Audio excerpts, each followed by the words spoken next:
After the recent ban of Andrew Tate from all major social media platforms, has led to a massive uproar by a lot of influential influencers online speaking against the deplatforming of the ex-kickboxing champion. Joe Rogan is the latest celebrity to throw his hat in the ring, defending Andrew Tate and speaking against censorship of ideas. This is a stance Joe Rogan has maintained for a long time. This is what he had to say about the situation.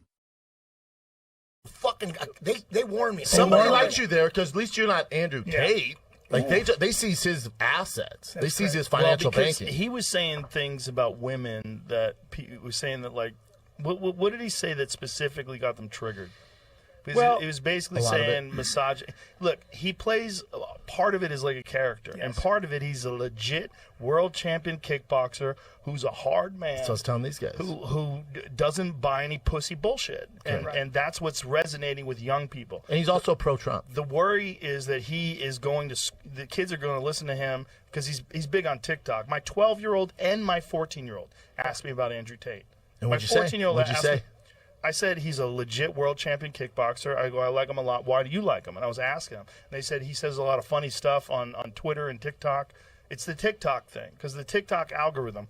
He did something where he started something where you, like, join his group. Yes. And then you're supposed to, like, post stuff. It's brilliant. That's how he gets followers. But also gives you a page. He blew up. Yes. He blew up because he's a brilliant man. Yeah. My thing is with the left who wants to cancel him and, take him away. And they're like, we shouldn't look up to that. Okay, then who should we look up to? Joe Biden. Who do you want to fill in for that? But also, it's not their job to just say, hey, this guy's a danger to young men. What are you talking about? Like, what a lot of times he was talking about how he says, become a high-value person, man or woman, and don't fuck with people who are low-quality He fucked people. up with the misogynist stuff. Yes. Because if he didn't do that, if he just did the pro-male stuff, Yeah, and he'd been all right. And, pro-accountability and pro-discipline stuff, and, he has this post, he goes, the way I think in the morning, how I feel, has no bearing on what I do. He goes, I do everything I'm supposed to do. He goes, I get up. He goes, if I don't feel good, I still work out. Of course. He goes, I still work. I still go. I do everything I'm supposed to do, because that's how you get ahead in this life. If you just concentrate entirely on your feelings, you're never going to fucking get anywhere. Correct. And that's true, and that's a good lesson for people to learn. The problem is the other shit. There's a video of him.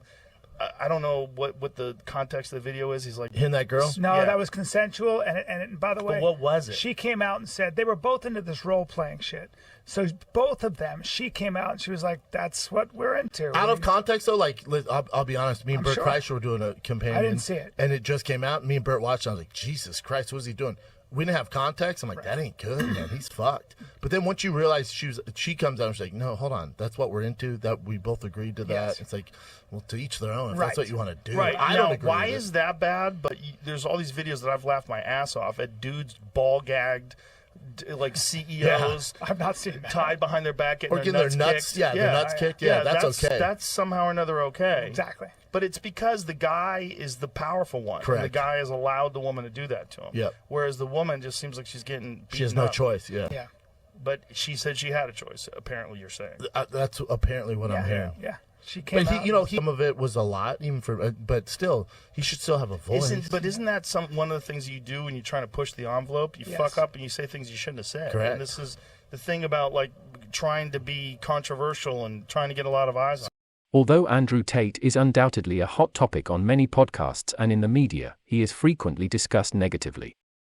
The former kickboxer has received accolades from Joe Rogan for his masculinity, which is reportedly uncommon in today's world. Joe Rogan doesn't hesitate to express his opinions on controversial subjects. Because of this, he has occasionally been the target of criticism from media figures with a left-leaning perspective. Tate has a sizable online following as a result of his contentious opinions on women and masculinity. Tate had issued a final message just days prior to his ban, stating that he wanted to take time to reflect on how to engage with the internet without having his words misinterpreted and used against him. The announcement from the British-American influencer that he would start live streaming exclusively on free speech video site Rumble and using the Twitter alternative Getter came as a surprise. Tate's Rumble account, Tate Speech, has more than 320,000 followers and more than 600,000 people have seen his most recent video. Following his social media suspension, Tate also terminated his Hustlers University affiliate program.